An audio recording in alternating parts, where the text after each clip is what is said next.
This is the Tan Talk Radio Network.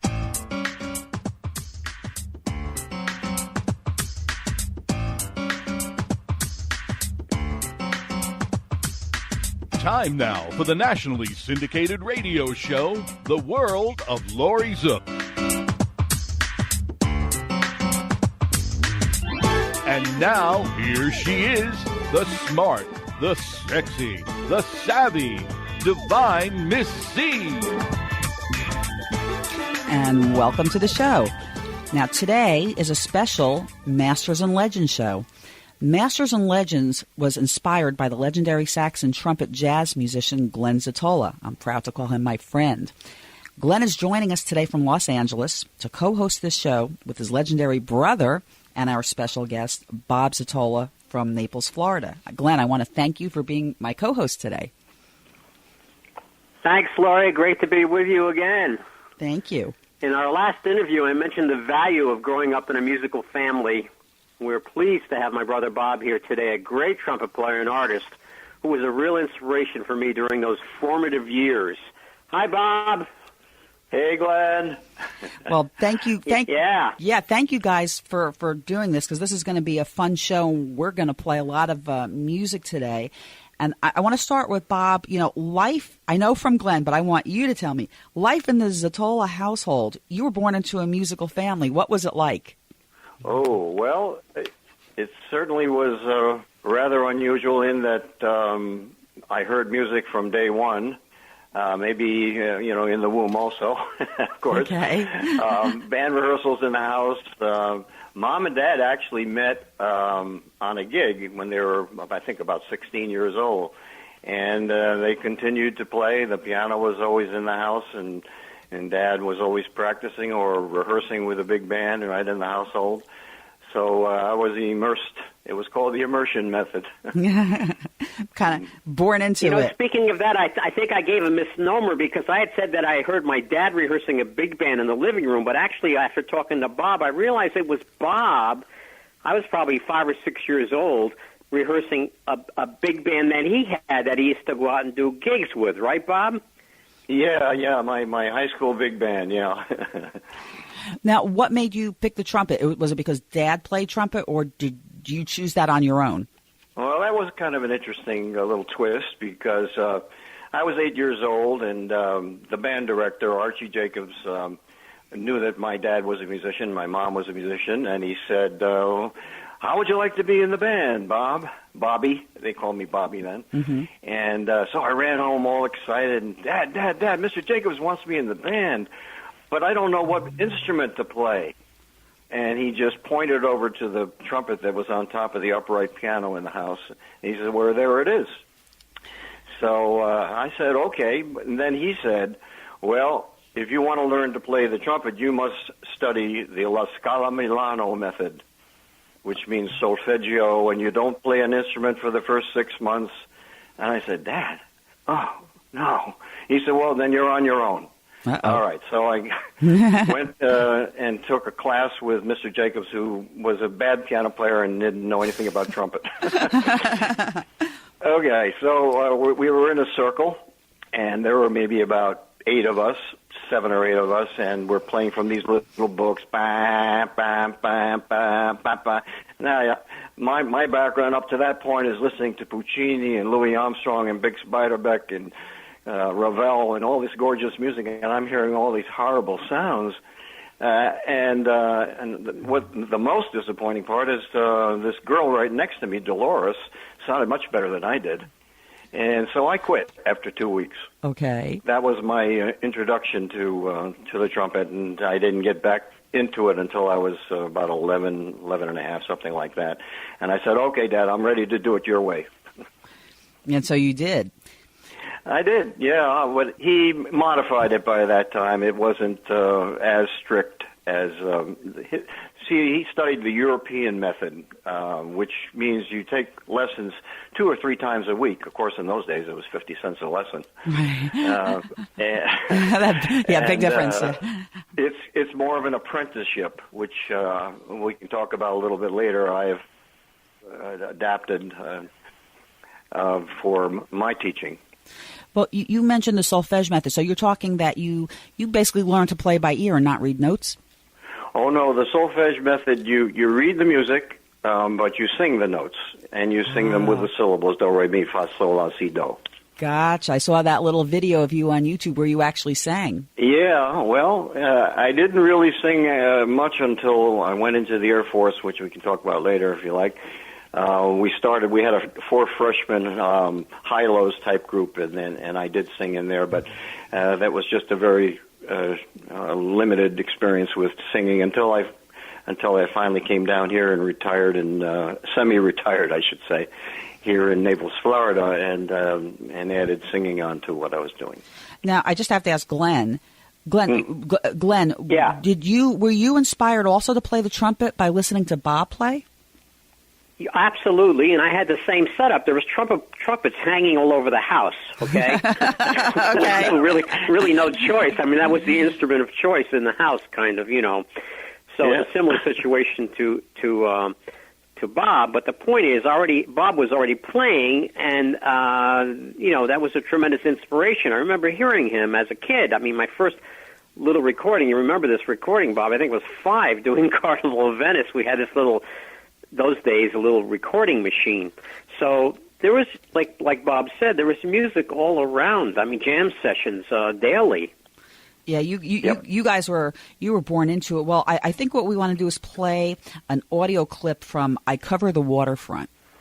Oh, good. Okay. We just did that, Bob and I. Yeah, long just distance here. about 3 or 4 weeks ago, right? Oh, good. All right, so let's play it, and then you Right. guys can talk about it.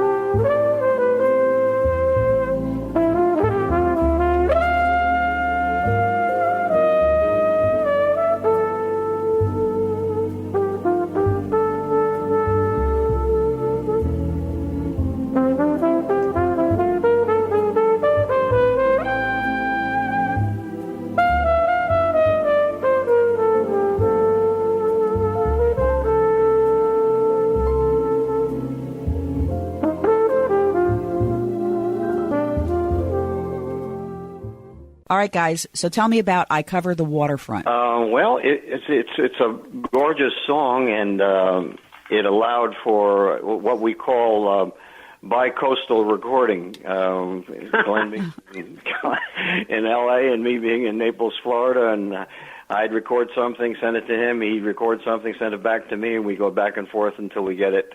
So we like the overall effect. So that's amazing. Then the quality, you're not even together, and the quality sounds like you are. Yeah, it's just so many years of that kind of simpatico, the interplay. We can make it happen. I think Glenn and I both agree that we can make it happen even better in person, but we still can make it happen with that little handicap.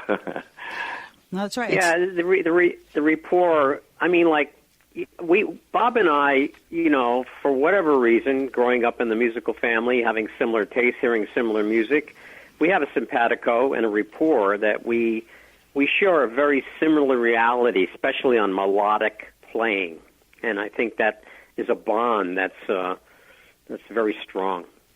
Well, what amazes me, I mean, clearly you're both perfect pitch. You don't need to read any notes, Glenn. I know when when we did our show with you, you can just jump in, not know what key you're in.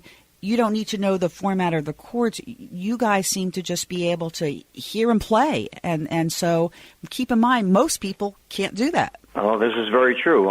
In my teaching, I'm surprised of some of the very fine classical musicians that I've had, try to teach them this improvisation technique. They feel lost if they don't see the notation, the printed notes in front of them. Right. Well, I understand that because I have a classical music background in education. And so, I have relative pitch. I can hear it. I can almost, when I memorize something, I can hear the notes. And I actually am backwards.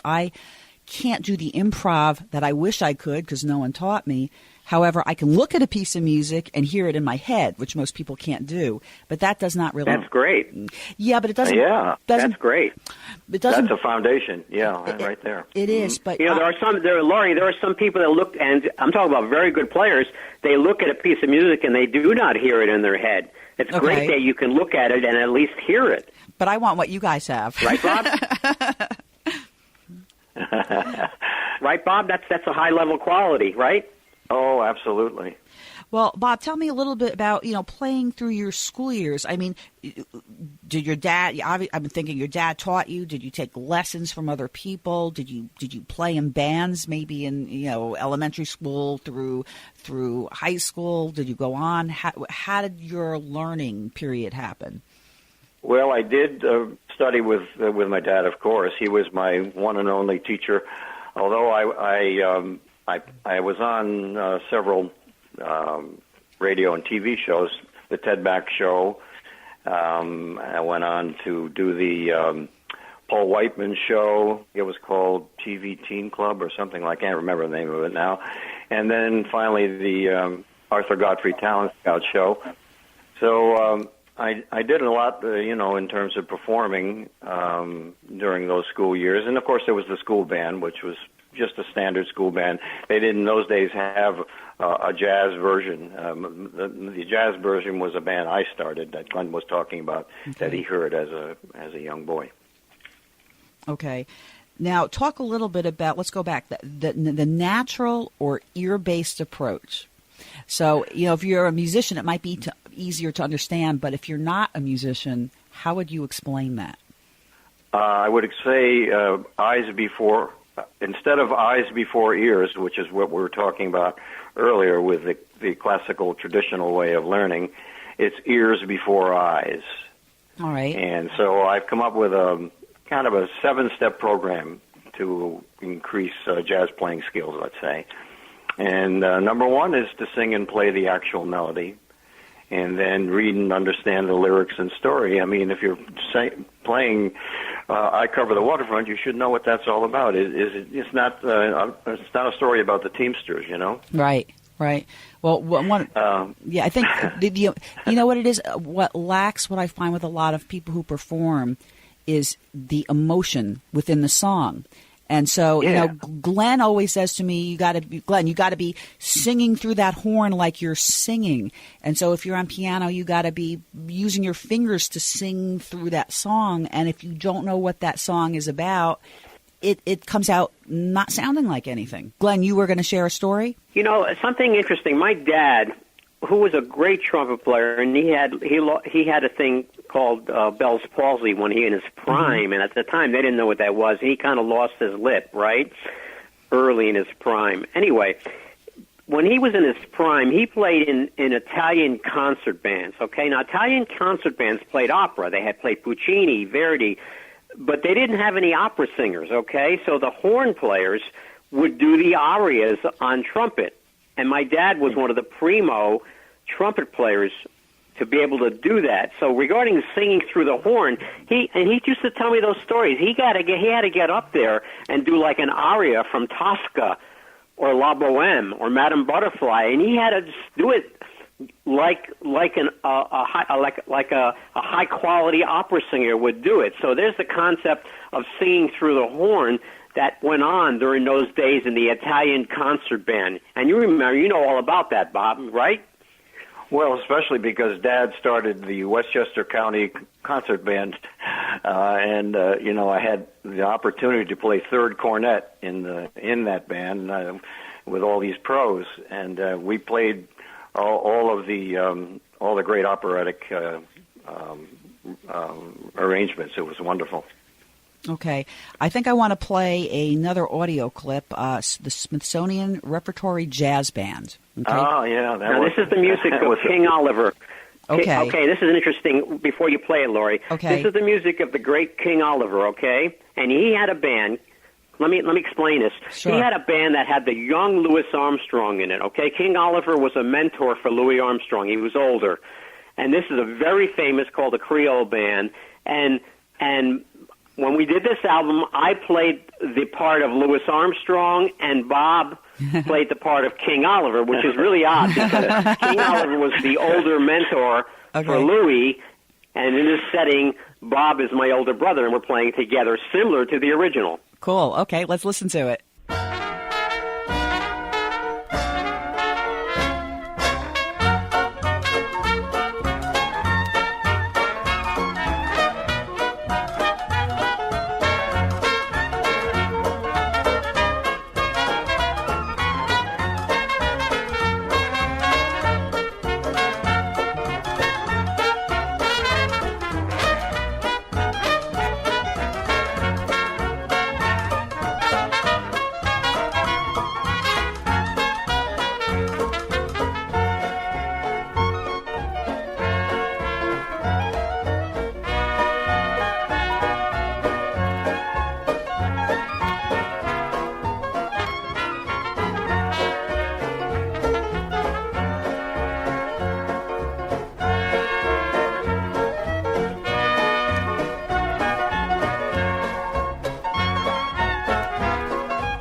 Now, guys, that we're dancing over here in the studio, just so you know.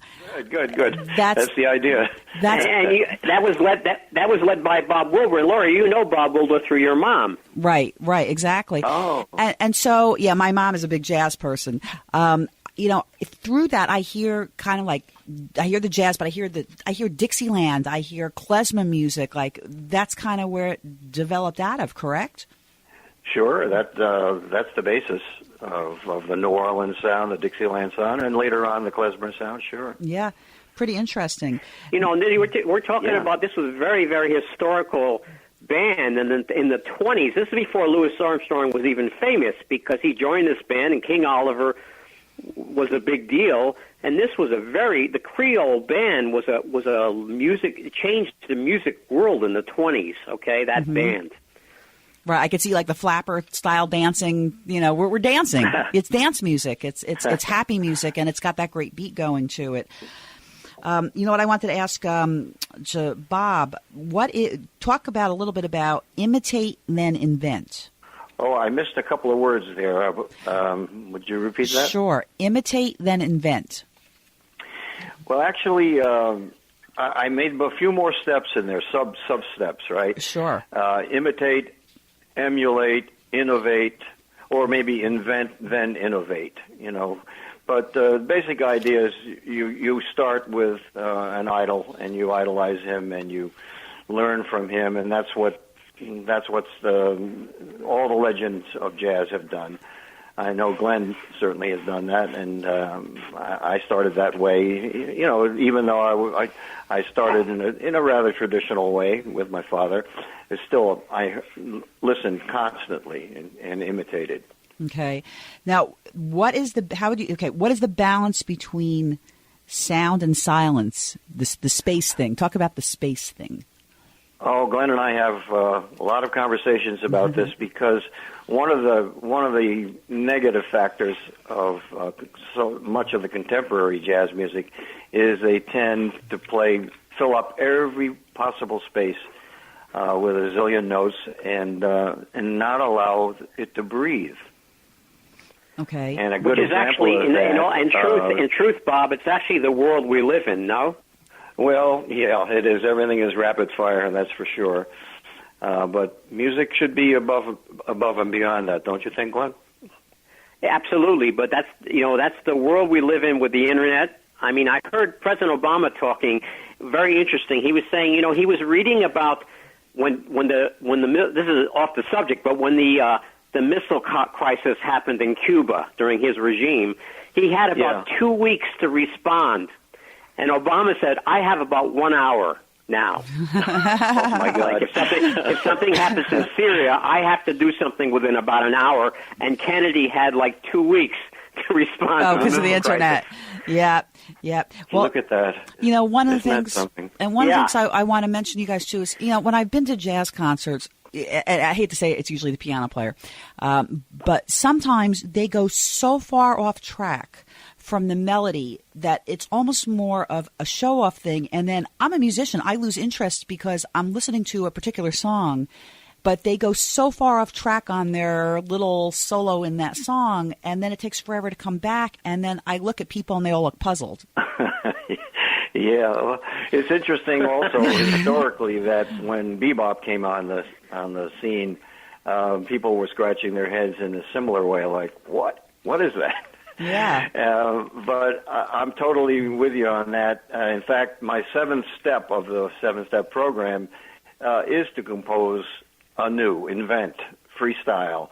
And it doesn't have to be based on any of the similar melodies or character or flavor even. It can go freestyle. But what you're describing is they go to freestyle right away. Right. And so when you perform a song, and this question is for either of you, when you're performing a song, the improv thing for a particular song, it's different every time. It's it's not like you're playing the exact same thing every single time. It's different. Absolutely. Sure. Okay. Now, one of the things, Bob, go ahead. I'm sorry. Go ahead, Glenn. One of the things, just as a side note, the way I play, and I'm different. Bob's much more disciplined than me. I'm a total ear player. I mean, I can read music, but as far as a jazz player, I'm an ear player, which is kind of old school. A lot of great players, Louis Armstrong on up, were ear players. There was no colleges then. Okay. But the point is, and this, Bob and I have discussed this a lot, and this has to do with the melody. For me, being an ear player, I use the melody, whether I'm playing the melody or not. I always hear the melody, and the melody to me is like a beacon, like a lighthouse or a beacon. The melody notes, they light up the road for me. As I'm navigating through a song, playing a song and improvising a new melody, that existing melody for me guides me through the song. Right, and I think Bob can explain that better than me. Yeah, that would be good. Oh, that's beautifully explained, and that keeps you grounded, and that keeps the listener grounded, too. Like you were describing, Laurie, that, people are wondering, what is this? That doesn't sound like Somewhere Over the Rainbow or whatever the song might be. You'd be changing the melody to the chords of the progression of that song, and it wouldn't make sense. Speaking of something that Terry Gibbs, who you interviewed, said about Charlie Parker, okay, so to me, Miles Davis summed up jazz in two words, Louis Armstrong and Charlie Parker. They're like the alpha and omega of jazz, of the golden age, 1920 through 1950. And Bob will verify, it's a 30-year renaissance that produced some of the greatest jazz musicians of all time. But the point is that Terry Gibbs said that whatever Charlie Parker played, fast or slow or complicated, it was always a song. Here's the key point. Charlie Parker, who was very advanced, was a melodic player, okay? There's lots of melody in his solos, and I'll let Bob expound on that. Okay. Yeah, well, he never lost, or we would never have lost that feeling of being grounded in the song, whether it was the famous Embraceable You or any of Just Friends, or any of these songs. And I guess he got criticized, did he not, Glenn, for being too commercial or selling out by not straying far from the melody by some of his colleagues, I guess. But to me, that's what I want to hear. Okay. Now, what I want to do, I think we agree, Bob. I think we agree. It doesn't matter if you want to do step 7 and invent your own melody, but the melodic aspect is the key point, right? Good one. Yes. It's still got to be melodic. If it's going to be just far out dissonant stuff that has no relationship to a melody, then it's it hurts. It actually hurts. Okay. Well, I don't want you... Let's divert for a second. Laurie, let's divert for a second because we're talking a lot about education. I want Bob to explain, because I think his approach to improvisation is new, okay? And I want him to explain a little bit about, we've talked about this a lot, how you hear guys today, and I'm not going to criticize anybody, they're very practiced, they're real virtuosos, but this melodic aspect is missing, meaning it sounds like they're playing a lot of predetermined patterns and scales that they've learned by the new method, and it misses this melodic thing that I'm talking about with Charlie Parker. Okay. Maybe you can explain that a little bit. Yeah, it's quite a barrier to get through because at least with the students I've had, they expect me to give them an actual lesson to practice. Practice this for 20 minutes, then do this for 5, then do this for 7, and then come back and see me next week, and I'll give you your next lesson. Or they're geared to the many methods that are already published. Some of them with CDs and DVDs, and some of them are really terrific. I even utilize some of them in a modified way in my teaching, but they have to be monitored, and that's where the apprenticeship comes in. Ideally, that 3 or 4 times a week, European style, applied to jazz study would be ideal. Not once a week and come back in a week or two and we'll listen to it. How are you doing with it? Right, and I think most teachers don't really teach that way. At least mine didn't. But don't go anywhere, guys. We are going to go to a quick commercial break, and we will be back in just a moment.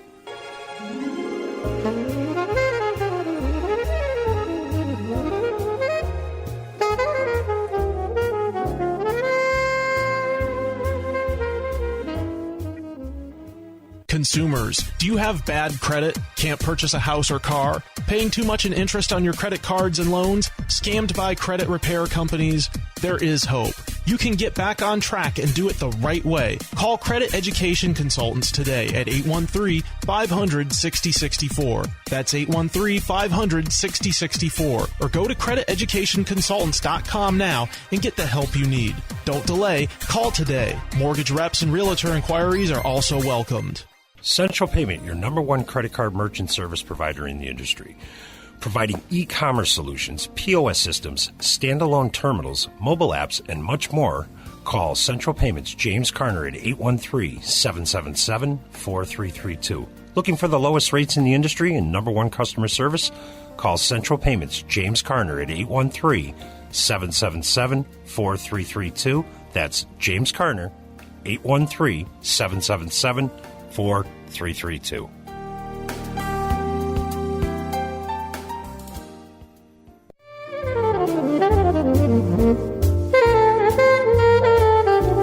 And welcome back to the world of Laurie Zoock. Masters and Legends show today with Glenn and Bob Zottola, music legends. Thank you guys for being here. We came back with Just Friends. Tell me about that. Well, it's from my heart, like my Clifford Brown tribute. This is the string album that Charlie Parker did in 1949, the first time any jazz player played with strings, and it's in the Grammys right now, and it was really from my heart. I did the original 1949 arrangements with my own solos, and like I say, with Charlie Parker's spirit in mind, and what a priceless thing is to have Charlie Parker opening the door and pointing the way. He was a big inspiration for me, along with Louis Armstrong. Okay. Bob, I want to ask you about, your biggest influences growing up, listening to music. Well, my father had a record collection that was just amazing. And both classical music and jazz. A lot of big bands that we never hear anymore, or even recordings. And but Harry James was hot stuff at that time when I was a little boy. Yep. And I loved his playing, and I also went to the movies every Friday with my mom and dad, and saw a lot of movies where he and Betty Grable were starring in it. And I said, wow, not only does he play so terrific, but look at the girl he got. He got this terrific boy. That's why you became a musician. So anyway, it turned me on a lot, and obviously the music was... the music was number one. Speaking of that, Laurie, did you hear the Godfrey show with Bob playing that arrangement? I think you were, 16, Bob, or 17? Yep, amazing. I was 16 then, yes. Amazing. You guys... Well, he's playing.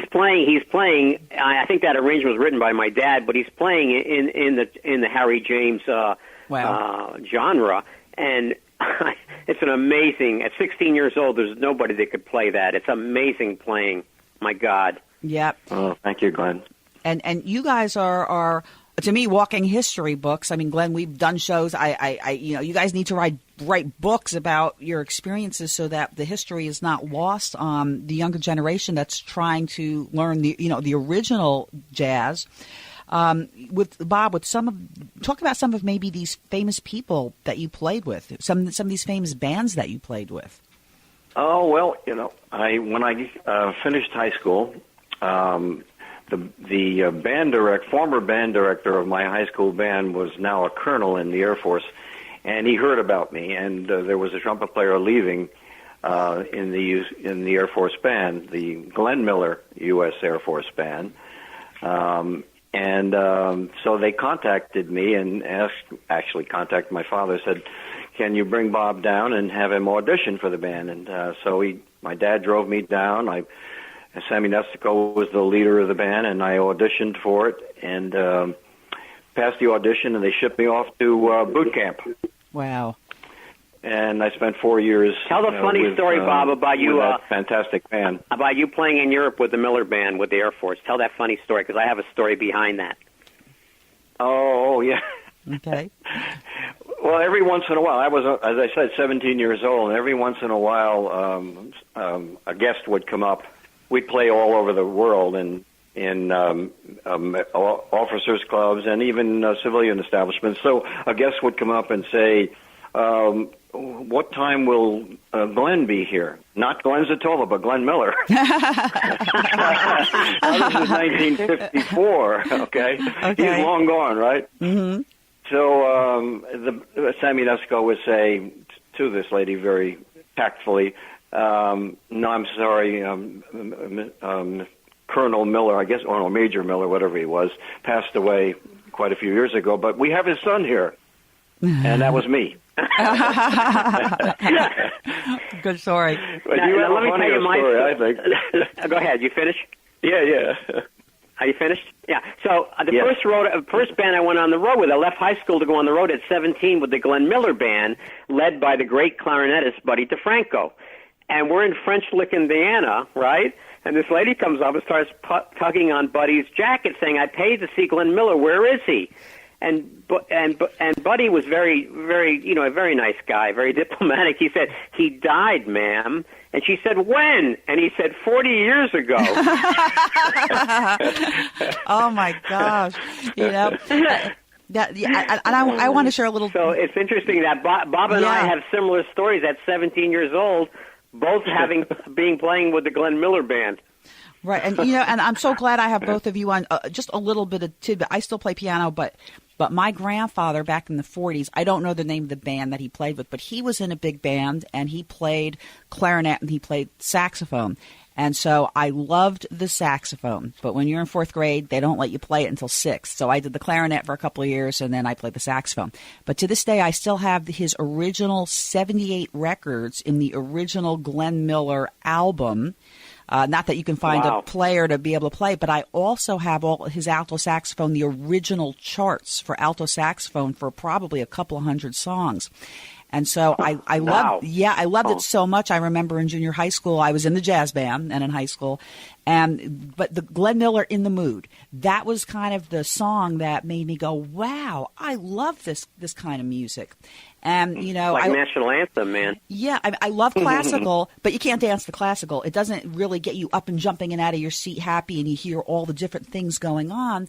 And so when you're a musician, you listen to music, you listen to a band, you hear all the different instruments separately yet together. Whereas I'm thinking probably someone who has not studied an instrument doesn't hear it exactly the same way, if you know what I mean. Yeah, sure. Yeah. Yeah, it's an educated ear. Mm-hmm. Yep. Now, one of the things I want to do... Duke Ellington said something very interesting. Duke Ellington said the first thing he looks for in a musician is if they know how to listen. Yeah, that's a biggie. We've talked about that several times. Profound. And, I have a lot of experience with that with students who say, well, I'm listening, I'm hearing it. I say, well, there's a difference between just hearing it and really understanding what you're hearing, you see. So Gotcha. that's another level of hearing. Yeah, now I've got Lee Clark here with me, WDCF. He wants to ask a question. Lee. Oh, good. Hey, gentlemen, you mentioned Miles Davis. Did either of you ever work with him or meet him? I have an interesting story with that. Okay. I'd love to hear that. That's a great story. Wow. Idol. Yeah. After Louis, after I graduated from Harry James as my idol as a kid, to Louis Armstrong and Miles Davis, Dizzy Gillespie, and all the great jazz trumpet players.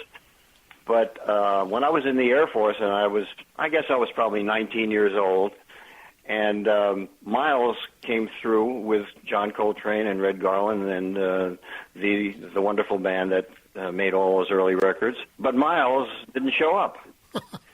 So, okay. So one of the members of the band said, "I'm going to talk to them." And he went up and he spoke to, I think he spoke to Red Garland, and he said, our jazz trumpet player from, the United States Air Force, Glenn Miller Air Force Band, is here with us tonight. And Miles is not here. How about letting him come up and play? And they let me play. And there I am standing with John Coltrane on one side of me, Red Garland, Paul Chambers, Philly Joe Jones, and I'm Miles Davis all of a sudden. How did that go? Did you? How nervous were you? And did the I band? have no recollection. I have no real recollection of being nervous. But I can't imagine that I wouldn't have been. Here I am, like standing on Carnegie Hall, playing with Itzhak Perlman, and I'm 4 years old. Yeah. Did they? How did they? Lee, I met Miles when I was 13 at Birdland in New York. I went there primarily to hear Minor Ferguson's big band, but Miles was on the bill, and after Miles got through with his set, I was blown away, and I went over to the stage looking at his trumpet, and this head pops out behind the curtain, says in that gruff voice, "What are you doing?" And I said, "I'm a trumpet player. I'm looking at your trumpet." He said, "All right." And he disappeared, and that's the only time I ever saw him. And I did an album recently, a tribute to Miles, because it had a huge effect on my playing, hearing Miles when I was 13. That was with a famous sextet with John Coltrane and Cannonball Adderley. So at Birdland, so was that in the 50s, I guess, right? Then when you no, that's 61. Oh, 61. Okay. We need the Zottola movie. We need the Zottola, like Glenn Miller. We need the Zottola movie. So you guys could share. What I want to do, I want to be able to play some more music. So we're going to do about a minute of Cottontail Talk.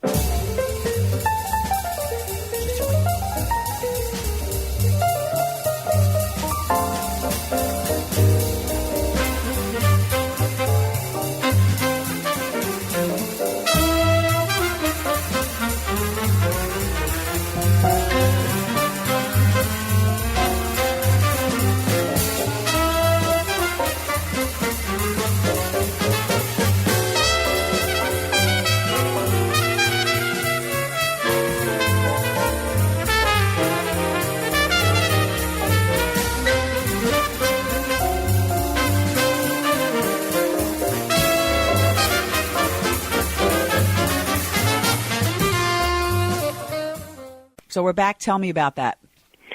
Oh, well, that was quite an adventure. Back in 1965, I decided I wanted to put together my dream band and do a recording.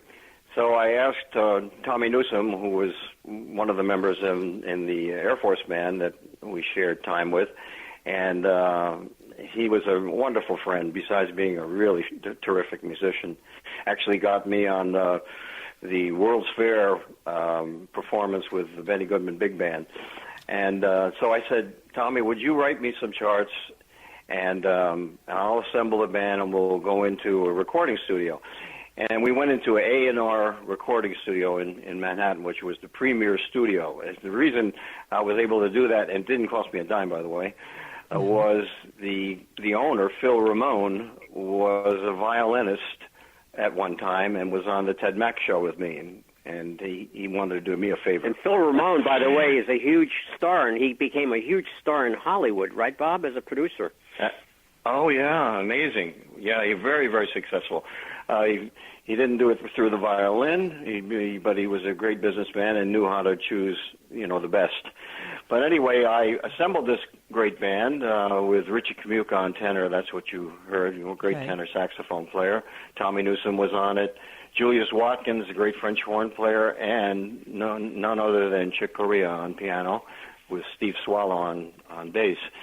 And it was an amazing album that we've managed to put together with limited time to work on it. And Glenn encouraged me to have it taken, actually put on a disc, because at the time it was just a reel-to-reel.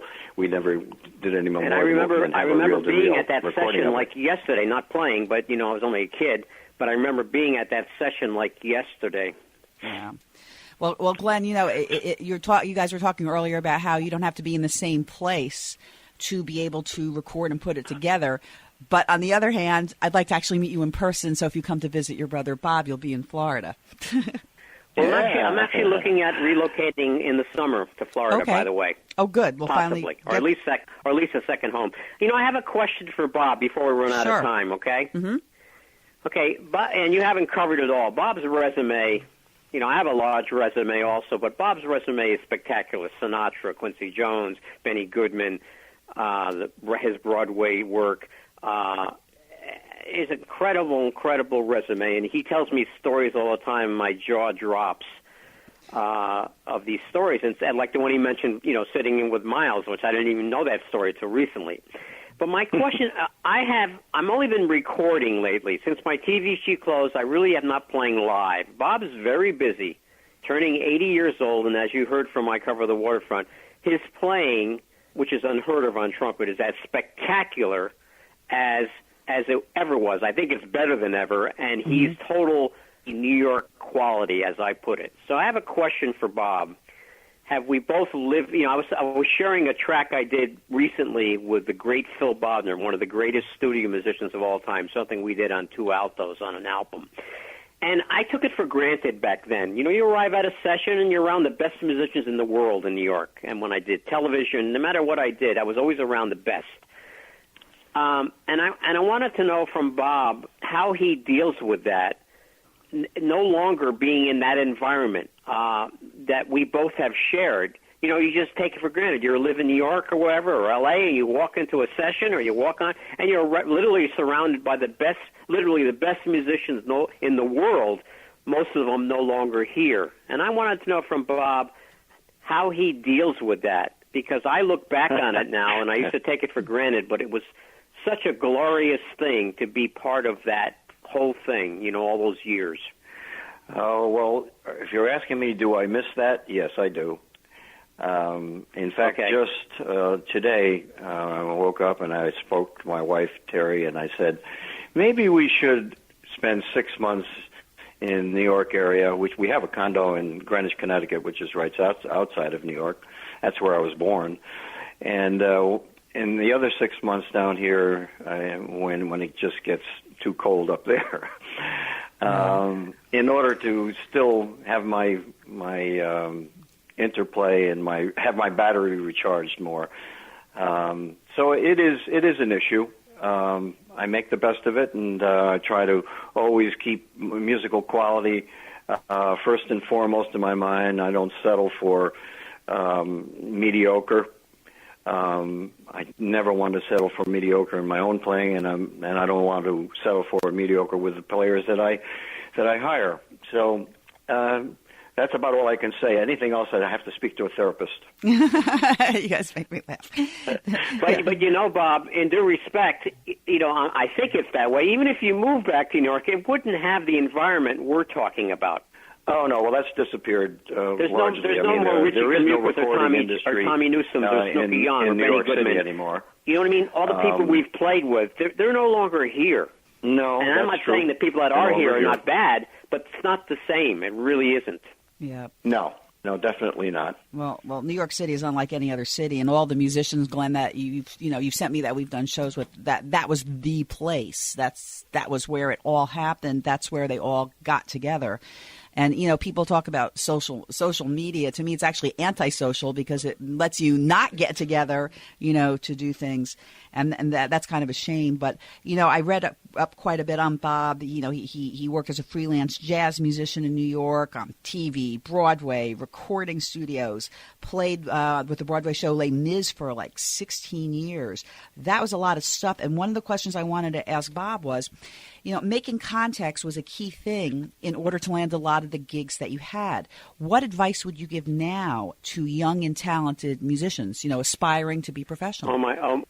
Oh my God! Yeah, what a question! Huh? Yeah. I asked the loaded ones. I asked the loaded questions. Yes. It is a loaded one. I mean, I've had other musicians actually say to me, "Do I need a manager? Do I need a talent scout? Or do I need not a talent scout, but an agent?"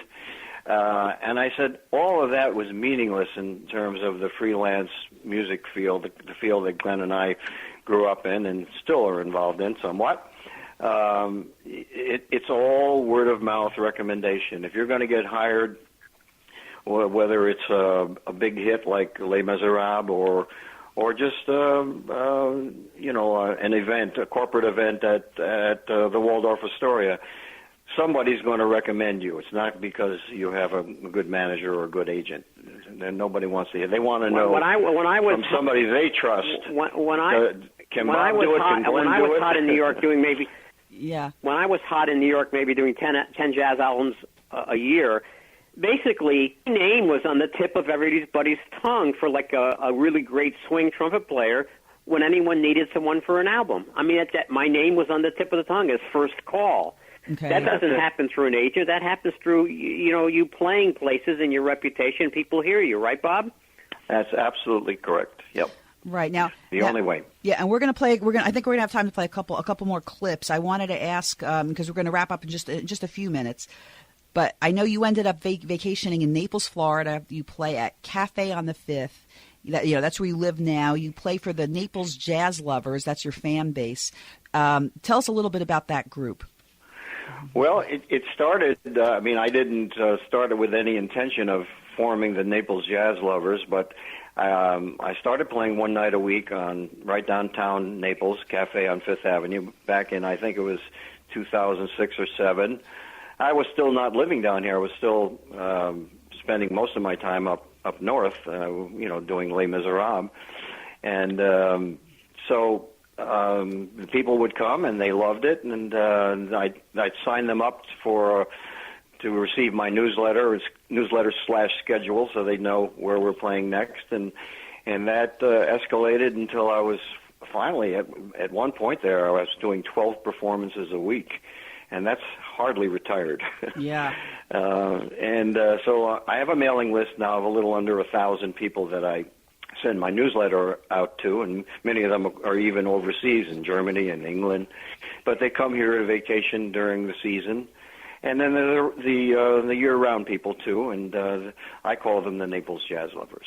Now, let me ask you, how can someone get that newsletter? Do you have a website they can go to? Well, from the website, they really wouldn't be able to sign up. They would have to email me at my name, Bob Zottola, at naplesjazzlovers.com. Okay, and your Zottola is Zottola. Yes, thank you very much. You're welcome. We started playing at this comedy club, and they have my name Zattola, and my dad just turned over in his grave when he saw that. Oh boy! Well, hopefully they'll correct that. But what I want to do now is I want to play just like a minute clip from your the CD that you sent me called "If I Should Lose You." Oh, okay, great. Okay.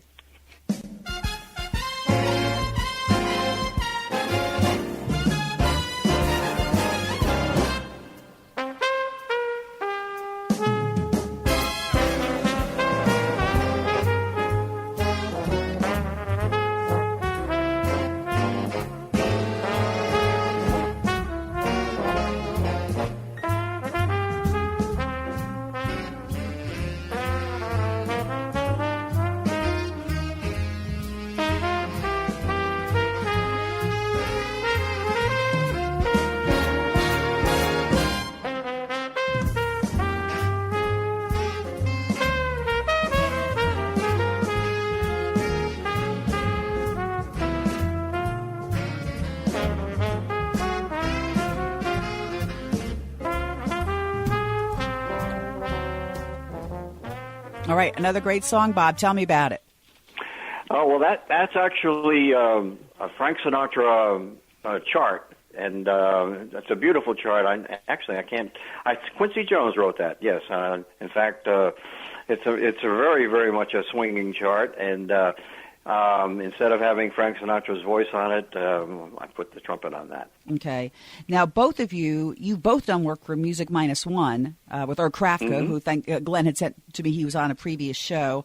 Music Minus One is the company that was around for like 66 years and would basically deduct a track so that whoever was learning to improvise could do that. I have to say I really enjoyed your video I saw on YouTube that did talk about singing and, gave the explanation musically. It was a very concise thing. It actually made a lot of sense to me. I went, wow, this is kind of cool, because one of the things that I've always done, and I am not a singer by any means, but when I'm learning a song and I want to play the chords without the melody, I kind of hum it or sing it or I hear it in my head and I play along.